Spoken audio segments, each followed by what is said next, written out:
డబ్బు అధికారం ఉన్నంత వరకు నాయుడు తలదించడు. ఈ ఇసుకపట్నం పోర్టు పక్కాలు నావే. దాని మీద ఎవడైనా చెయ్యేస్తే వాడి ప్రాణం కూడా నాదే.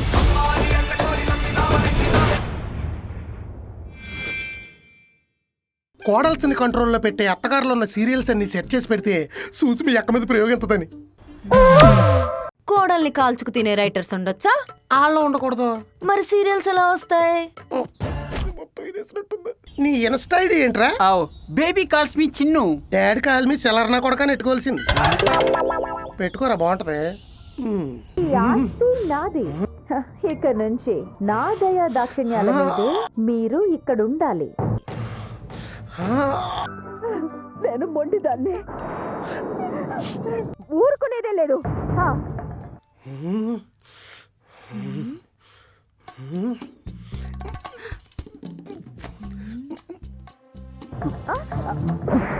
అది అలా అయ్యి పెద్దంతరం చిన్నంతరం లేకుండా పోతుంది. భూగర్భంలో బూడిద బీతల బొరకాయ ఇది. బా ఏంటి బా ఇది? సీరియల్. దానికి ఎందుకు బా ఇంత ఎమోషనల్? మరి కళ్ళల్లో పెట్టుకు పెంచిన కొడుకునిచ్చి పెళ్లి చేస్తే కోడలుగా వచ్చిన కస్తూరు ఏం చేస్తుందో చూడు. ఇదిగా కూతురులా మారి అత్త మామల్ని అమ్మ నాన్నలా చూసుకోవాలా? పాపం పని మనుషులు చేసి పగ తీర్చుకుంటుంది పాతకి. దీని హ్యాండ్ బ్యాగ్లోకి కట్ల పాములు దూర, దీని లిప్స్టిక్ మీద సైనెట్ పుయ్య, దీని సీరమడతల్లోకి శతపురుగులు సేరా. ఏంటి బా ఇది? ఓల్డ్ ఏజ్ హోమ్ లో వదిలేసిన వృద్ధులు కూడా కోడల్ని ఇంత వరస్ట్ గా తిట్టారు తెలుసా? పాతకాలంలో పుట్టి పిడకలతో పళ్ళు తోముకోవాల్సిన వాడివి ప్రస్తుతంలో పుట్టి పేస్ట్లు వాడొస్తున్నావు నువ్వు. సెట్ అంతా ఎదిగావు. సిరాగా సీరియల్స్ ఏంటి బా? శరీరం సెట్ అంతే, మనసు మాత్రం చిగురుటాకు సీరియల్లో పెట్టంతే. కొట్టుకు తినేస్తారు చూసుకో పెట్టని. సర్లే, సడన్ గా సీరియల్స్ మీద పడ్డావేంటి? మా అమ్మ అండాలో మొత్తుంది కదా. కోడల్స్ని కంట్రోల్లో పెట్టే అత్తగారులో ఉన్న సీరియల్స్ అన్ని సెట్ చేసి పెడితే చూసి మీ అక్క మీద ప్రయోగించదని. అత్తే ఆది పరాశక్తి సీరియల్లో అత్తగారు ఉంటదే సౌజీ. దీనమ్మ 100 మంది సూర్యకాంతాలని 200 మంది సాయదేవిల్ని మిక్సీలేసి పాత్రలో పోతే ఎట్టుంటుందో అట్టుంటది పాత్ర. కోడలకు రోజు కుంకుడికే పులుసు అయిపోద్ది. ఈ సీరియల్లో కోళ్ళ బాగా ఓవర్ యాక్షన్ చేస్తుంది. సీరియల్స్ ని బాగా సీరియస్ గా తీసుకుంటున్నావు. బాలేదానివి. సీరియల్ కిల్లర్స్ కూడా సరిపోరు తెలుసా? అంత పెద్ద పెద్ద సైకోలు ఉన్నారు మన సీరియల్స్ లో. ఇదిగా మన సీరియల్ రైటర్స్ ముందు ఈ James Bond, mission impossible writers అస్సలు అంటారు తెలుసా? టిస్ట్లలో ఎత్తారు. పాపం టాలీవుడ్ లో ఉండిపోయారు కానీ హాలీవుడ్కి వెళ్ళుంటే అమెరికా అంతా టీవీలకు అతుక్కుపోయేవారు. అది మన సీరియల్స్ పవర్. అయినా ఆండాలమ్మ వీళ్ళందరికన్నా ఆరితేరిందన్నో. ఎంత తేరినా ఈ తీవ్రవాదిని తట్టుకోవడం అంత ఈజీ ఏంటి? అది నిజమే. ఎప్పుడు మన బ్యాకప్ లో మనం ఉండాలి. అవునవును. అందుకనే మా అమ్మకి మోటివేషన్ కోసం అత్తయ్య ఆది పరాశక్తి సీరియల్ ఆర్డర్లో పెట్టుంచా. 500 ఎపిసోడ్లు. గైడెన్స్కి మీ అక్క గైండర్ పగిలిపోద్ది. ఏవండి ఏవండి గ్రైండర్లో పొత్రాలు పలకలుగా అయిపోయి పిండి అస్సలు అలగట్లేదు. పాపం మీ అక్క చూడు ఎలా పగిలిపోతాయో. అదే చెప్తున్నాను కదే. చెప్తున్నాడు సీరియల్స్ గురించి కాదు. నేను అదే అనుకున్నాను. ఇది చూడండి ఇంకా పగులుతాయి. ఏంటది? కత్తి లాంటి కోడలని కొత్త సీరియల్. కోళ్ళంత కత్తిలో ఉంటదా? బాగా. అయితే చూసా. 6 అడుగుల కత్తితో కాల్చుకు తింటున్న అత్తగారిని అడ్డదిడ్డంగా నరికి ఫ్రిడ్జ్ లో పెట్టేస్తుంది. 1000 ఎపిసోడ్లు. అయ్యా ఏడయ్యా. ఎపిసోడ్కో ఎరైటీ టార్చర్ ఉంటది అత్తగారికి. రైటర్ లేడీయా? 30 ఏళ్ల యంగ్ లేడీ. అందుకే అన్ని ఎపిసోడ్లు రాసింది. ఇంకో ట్విస్ట్ ఏంటంటే అత్తగారు తీర్థయాత్రలకు వెళ్ళిందని అందరినీ నమ్మించి పార్ట్స్ ని పాయ చేసి పెట్టేసిద్ది. దొరకకుండా చాలా బాగా రాసింది కదా. రైటర్ లేడీకి పెళ్ళయిందా? అప్పుడెప్పుడో. అయితే ఈ పాటకి అత్తగారిని చంపేసి ఉంటది కదా. ఎప్పుడో. ఇలాంటి రైటర్స్ భూమి మీద అస్సలు ఉంచకూడదు. కోడల్ని కాల్చుకు తినే రైటర్స్ ఉండొచ్చా? ఆళ్ళలో ఉండకూడదు. మరి సీరియల్స్ ఎలా వస్తాయి? ఈ పగలో ప్రతీకారాలు కాకుండా అత్తా కోళ్ళలో కలిసిమెలిసి ఉండేలా రాసి రైటర్స్ ఎవరు లేరా? ఉన్నారు, కానీ వాటికి రేటింగ్స్ ఉండవు. జనాల్లో వైలెన్స్ బాగా పెరిగిపోయింది. మనం సైలెన్స్ గా ఉన్నామే. అమ్మగారు, అంబులెన్స్ వచ్చింది. ఏం మోసుకొచ్చావు? పాలివేలికి పనులు తెమ్మన్నారు. రేట్లు చూస్తుంటే కళ్ళు అంటుకుంటున్నాయి. ఎంత ఇచ్చారు? 100. 100కి వినాయక చవితి అవుద్దా? మట్టి బొమ్మకి దండం పెట్టుకుంటే 10 రూపాయలు అయిపోద్ది. వండకుండా బియ్యం కూరలతో మీకు భోజనం పెట్టేదా? అలా తింటే అరుగుద్దా? మరి పూజ ఇలా చేస్తే సరిపోద్దా? ఆ, ఎలా వచ్చావా? మీకు మాత్రం అన్ని వాటంగా కావాలి. వినాయకుడికి పీట వేసి పాలవేలి కడతా అంటే మాత్రం ఆపే పదరా, వెళ్ళి ఏం కావాలో కొనుక్కొచ్చి వినాయక చవితి ఎరగొడేద్దాం. ఇండిషన్ చేసినట్టు గిల్లేస్తుంది. చూస్తుందా? అమ్మ చూస్తుంది.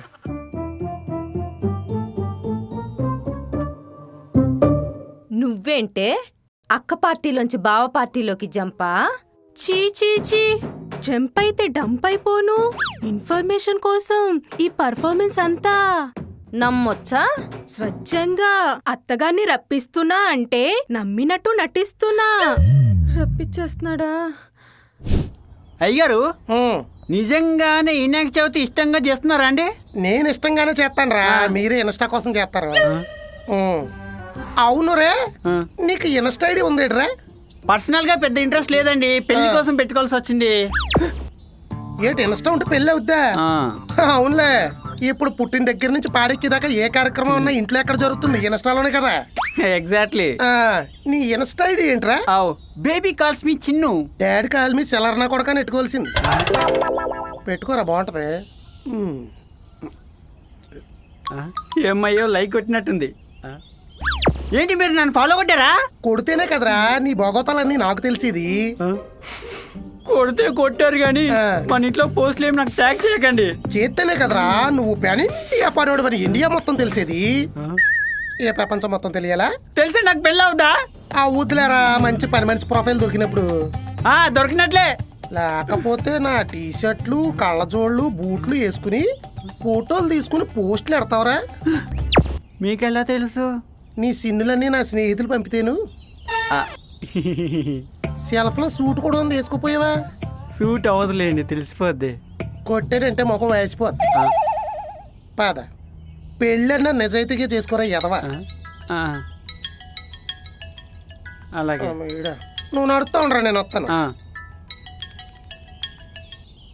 ఏమండి గురునాథం గారు, అప్పు గురించి అత్తమాను గుర్తు చేయగలదండి. గుర్తుంది. గడువు లోపల తీర్చేసే ఎవరి మర్యాద వాళ్ళ దగ్గర ఉంటుంది. మర్చిపోతేనే నేను నీ మీద మర్యాద మర్చిపోవాల్సి ఉంటుంది. మీరు మర్యాద మర్చిపోకుండా చూసుకునే బాధ్యత నాది. ప్రెజెంట్ 10 రూపాయలు వడ్డీతో టిఫిన్ చేస్తున్నారు కదా, టైం అయ్యే లోపు అసలుతో ఫుల్ మీల్స్ పెడతాను. మీరు హ్యాపీగా ఫోన్ పెట్టేసి వినాయక చవితి చేసుకోండి. అలాగే ఉమ్. మర్యాద మర్చిపోతాడంట. సినిమాల ప్రభావం, మాటలు కూడా డైలాగుల్లో చెప్తున్నారు.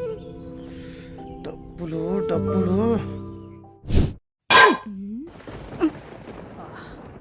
అక్క, మ్మ్. వర్షానికి ముందు ఉరుములు మెరుపులు ఎందుకు వస్తాయో తెలుసా? కరెంటు తీసేస్తే కళ్ళు కనపడవని. కాదే, వర్షంలో మిరపకాయ బజ్జీలు తింటే బ్రహ్మాండంగా ఉంటది. శనగపిండి మిర్చీలు ఉన్నాయో లేవో తెచ్చి పెట్టుకోమని. ఎప్పుడు ఇదేనా? ఇది వాడవా? వాడి వడపోస్తా. ఏం కావాలో చెప్పు. అత్తయ్య వస్తే పిల్లల కోసం పీక్కు తింటది. కానీ చెవే కామ్గా ఉంటది. ఓ, బావా, శాలరీ, డబ్బులు, బాధ్యతలు. అత్తే రాకూడదంతే కదా. నీ దగ్గర ఏమన్నా ప్లాన్ ఉందా? బజ్జీలు వేస్తా అంటే చెప్తా. వస్తాడేత్త తిని బలు. అయితే చవిటే.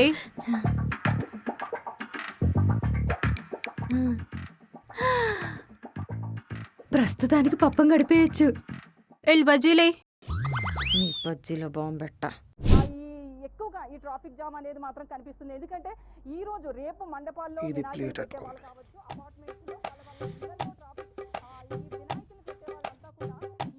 వర్షం బజ్జీలు. థు. రేయ్, పళ్ళతో పాల వెళ్ళి పగిలిపోవాలి. పగిలిపోతులే కానీ ఈదురులో ఈదురుగాళ్ళు ఉన్నాయంట. ఎక్కువ తెరక్క ఎగిరిపోతావు. ఎగిరిపోకుండా ఒళ్ళంతా ఇటుకలు కట్టుకుంటాలే. తెలివి. నీకు లేందే. అవును బా, వర్షాలు వచ్చి అన్ని మునిగిపోతున్నాయి కదా, మనీళ్ళు ఎప్పుడు మునగలేదా బా? నష్టపోదానా, మునిగిపోవాలని కోరుకుంటావే. చెప్పు బా. మునగలేదు, ఎప్పుడు మునగదు కూడా. ఎందుకు బా? మన ఇంట్లో మునిగి వాళ్ళు ఎక్కడ ఉన్నారు? అందరూ ముంచేసి వాళ్ళు తప్ప. చూసావా ముంచి మొహం పంచిపడగానే ఎలా చూసిందో? నిన్నే గోని సంచి మొహం దాన్ని. చెల్లికి చిల్లి వేసావు కదా, ఆండాలమ్మ కావాలి అంటే ఇష్టం గుండ్రంగాయి, లేదంటే గంగాళం ఇచ్చి కొడతాం. గంగాళం ఇచ్చి కొట్టాలంటే ఆండాలమ్మ దిగాలి కదా. ఊళ్ళో బస్సు ఎక్కితే దిక్కుండా ఎక్కడ పోద్ది? ఎక్కితేనే ఎక్కడికొక్కడికి పోద్ది. ఆ? మరి భయ్యా విజయవాడ నుంచి హైదరాబాద్ వచ్చే రోడ్లు రైల్వే ట్రాక్లన్నీ మునిగిపోతే ఆండాలం ఎక్కడి నుంచి వస్తుంది? గాల్లోంచి ఎగురుకుంటూ వస్తుందా? సీరియల్ ఫాలో అవటం కాదు, కొంచెం న్యూస్ కూడా ఫాలో అవ్వు. ఏంట్రా అలా చూస్తున్నావు? ఈ న్యూస్ గురించి ఆండాళ్ళమ్మకి చెప్పి రానివ్వకుండా చేసింది నువ్వే కదా. క్లెవర్ బాయ్ కనిపెట్టేశాడు. బా నిన్నే కన్ని పెట్టడం కాదే, ఇద్దరిని కలిపి కప్పిట్టేయాలి.